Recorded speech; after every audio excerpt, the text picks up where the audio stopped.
अब हम सीखने जा रहे हैं डिवीज़न।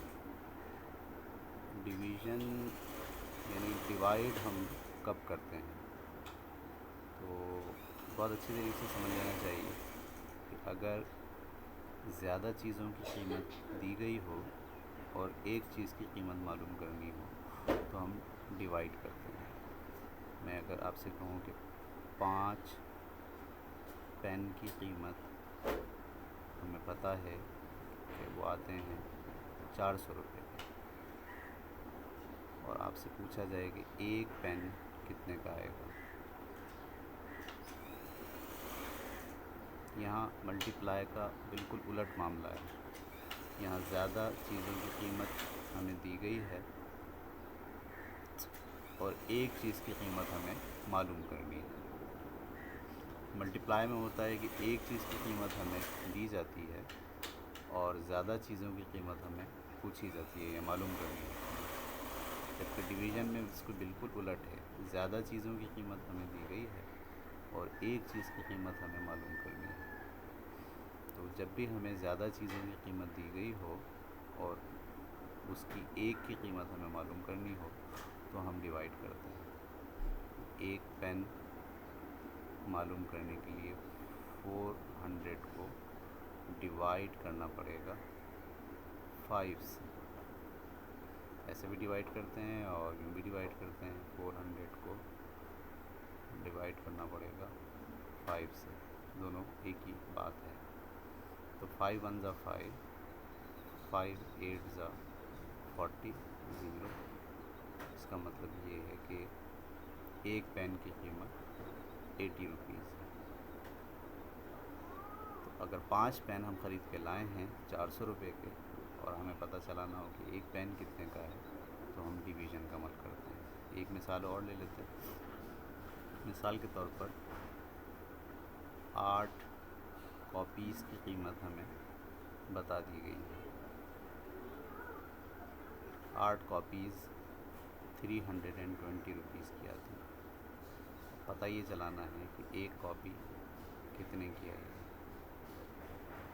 ये वही सिनेरियो बना, ज़्यादा चीज़ों की कीमत दी गई है और एक की कीमत हमें मालूम करनी है। तो एक की कीमत मालूम करने के लिए हमें डिवाइड करना होगा 320 को 8 से। ये नीचे आ जाता है इसका 320/8। 8 1 ज़ा 8, 8 4 ज़ा 32, 0 एज इट इज़। इसका मतलब है एक कॉपी 40 रुपये की मौजूद थी। तो डिवीज़न का कॉन्सेप्ट हमेशा जहन में होना चाहिए कि जब भी ज़्यादा चीज़ों की कीमत हमें दी जाए और एक की मालूम करनी हो तो हम डिवाइड करते हैं। और मल्टीपल का कॉन्सेप्ट हमें होना चाहिए कि एक चीज़ की कीमत दी गई हो और ज़्यादा की मालूम करनी हो तो मल्टीप्लाई करते हैं। ज़्यादा की कीमत दी गई हो और एक की मालूम करनी हो तो डिवाइड करते हैं। एक एग्जाम्पल पर और गौर करते हैं। एक दर्जन अंडे हमें पता है कितने के।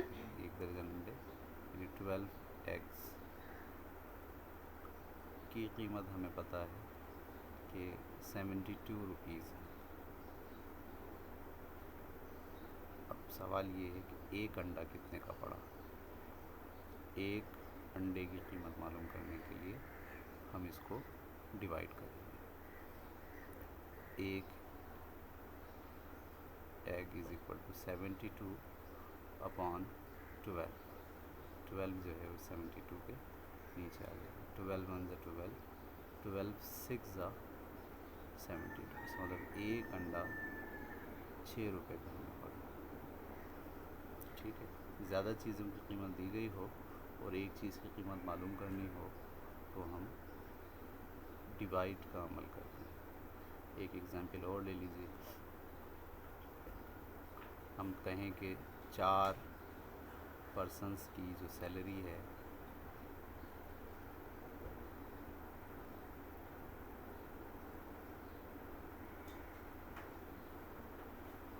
वो हमें दी गई है।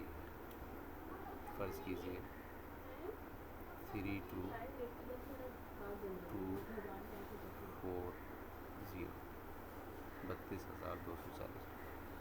और हमने ये पता चलाना है कि एक आदमी की तनख्वाह क्या है।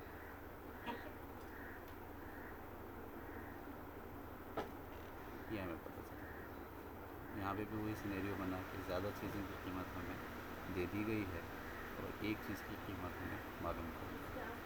एक पर्सन की सैलरी मालूम करने के लिए हमें 32,240 को डिवाइड करना पड़ेगा 4 से।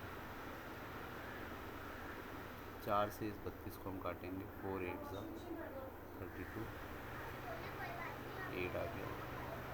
अब ये यहाँ ख्याल रखना है कि ये दो जो है 4 से नहीं कट सकता, इन दोनों को एक साथ मिलाना है। ऐसी सूरत में आपको यहाँ 0 लगाना पड़ेगा। ये हो गया 24, 4 6 ज़ा 24, 0 8 0 6 0। एक आदमी की तनख्वाह 8,060 रुपये बनी।